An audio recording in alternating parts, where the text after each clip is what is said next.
हनुमान जी को शनि देव ने दिलाई थी विजय। अगर त्रेता युग में शनि महाराज हनुमान जी की सहायता नहीं करते तो भगवान राम कभी भी लंका पर विजय नहीं पा सकते थे। मुरैना जिले में इंती ग्राम में स्थित शनि देव का विश्व भर में इकलौता तथा प्राचीन मंदिर इसका गवाह है। अब दोस्तों, रावण के सैनिकों द्वारा हनुमान जी की पूंछ में आग लगाने के पश्चात हनुमान जी अपनी पूंछ में लगी उस आग से रावण की सोने की लंका को जलाने का प्रयास करते हैं, परंतु किसी कारणवश लंका जल नहीं रही थी।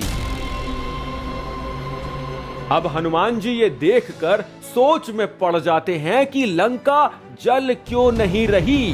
वो अपनी दिव्य शक्तियों से ज्ञात करते हैं कि रावण ने शनि देव को लंका में ही कहीं बंदी बना रखा है और जब तक लंका पर शनि देव जी की शुभ दृष्टि बनी रहेगी तब तक लंका को जलाया नहीं जा सकता।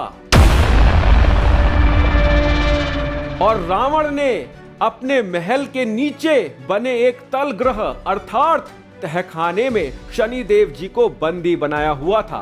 उस तहखाने के ऊपर ही रावण का सिंहासन रखा हुआ था। हनुमान जी ने उस कोठरी में से शनि देव जी को मुक्त कराया और अति शीघ्र लंका छोड़ने के लिए कहा, परंतु अत्यधिक वर्षों से एक ही मुद्रा में बंदी बने शनि देव बहुत दुर्बल हो गए थे।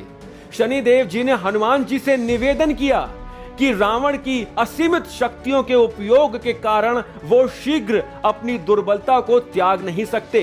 हनुमान जी, अब इसका सिर्फ एक ही उपाय है, मैं एक पिंडी का रूप धारण कर लेता हूँ। आप मुझे लंका से दूर भारत भूमि पर कहीं फेंक दीजिए। लंका से दूर जाते ही मेरी दृष्टि विपरीत हो जाएगी, उसके पश्चात आप लंका दहन कर सकते हैं। तो हनुमान जी ने ऐसा ही किया और शनि देव को पूरे वेग से फेंका। शनि देव मुरैना जिले के ऐती ग्राम के पास स्थित एक पर्वत पर गिरे जिसे शनि पर्वत कहा जाता है। शास्त्रों में वर्णित है कि शनि पर्वत पर ही शनि देव ने घोर तपस्या कर अपनी शक्तियों के बल और पुनः प्राप्त किया।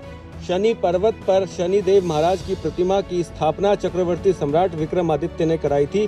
पुरातत्व विभाग ने इसकी पुष्टि की है। विक्रमादित्य के समय ही शनि देव की प्रतिमा के सामने उन्हें हनुमान जी की मूर्ति लगवाई थी। शनिदेव तथा हनुमान जी की यह प्रतिमाएं विश्व भर में इकलौती और दुर्लभ है।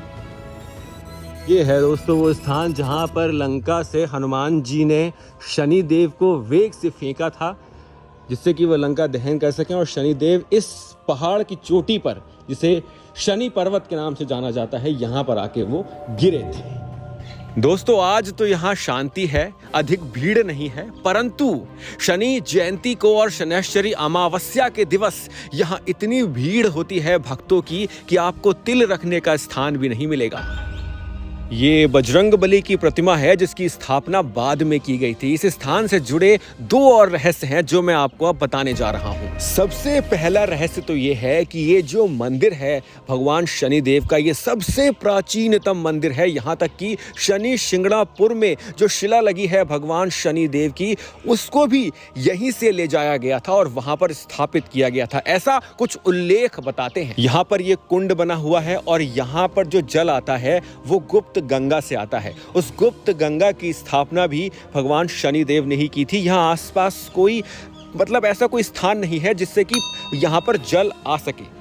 ये है मंदिर का गर्भगृह जहाँ पर भगवान शनि देव की ये प्रतिमा स्थापित है।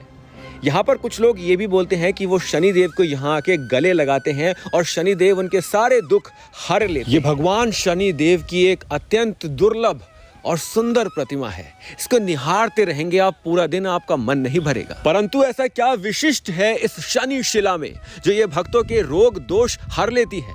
इसके साथ जुड़ा है एक बहुत बड़ा रहस्य जो छुपा है मंदिर की संरचना में। जैसे ही आप मंदिर के प्रांगण में प्रवेश करते हैं तो आपको ज्ञात होता है कि ये मंदिर तो एक गड्ढे में बना है, परंतु वैज्ञानिक रूप से ये प्रमाणित है कि ये गड्ढा प्राकृतिक नहीं है।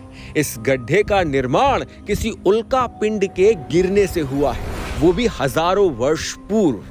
और यहाँ के स्थानीय निवासी बताते हैं, उनकी ये मान्यता है कि जब भगवान शनि यहाँ पर गिरे थे तो उनके साथ ही उल्का पिंडों की यहाँ पर वर्षा हुई थी, जिसके कारण यहाँ पे भिन्न भिन्न कुंडों का निर्माण हुआ, जिसमें से एक कुंड यहाँ पर है गुप्त गंगा वाला कुंड।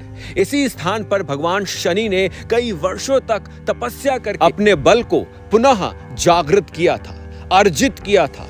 यही वो स्थान है जहाँ त्रेता युग में भगवान शनि ने तपस्या की थी। शनि महाराज द्वारा स्थापित गुप्त गंगा।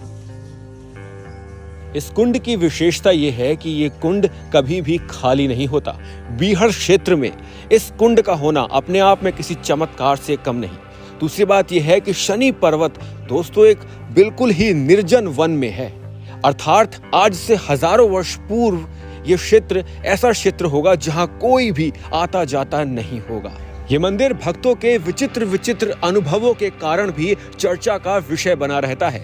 मंदिर के आसपास लोहा और सरसों प्रचुर मात्रा में पाई जाती है। यदि आप ग्वालियर आते हैं तो इस मंदिर में दर्शन करने एक बार अवश्य आइएगा। आशा करता हूं कि आपको वीडियो अच्छा लगा होगा। यदि अच्छा लगा है तो कमेंट, लाइक, शेयर अवश्य कीजिएगा। यदि बहुत अच्छा लगा है तो आप मेरा मनोबल बढ़ाने के लिए मेरी वित्तीय सहायता भी कर सकते हैं।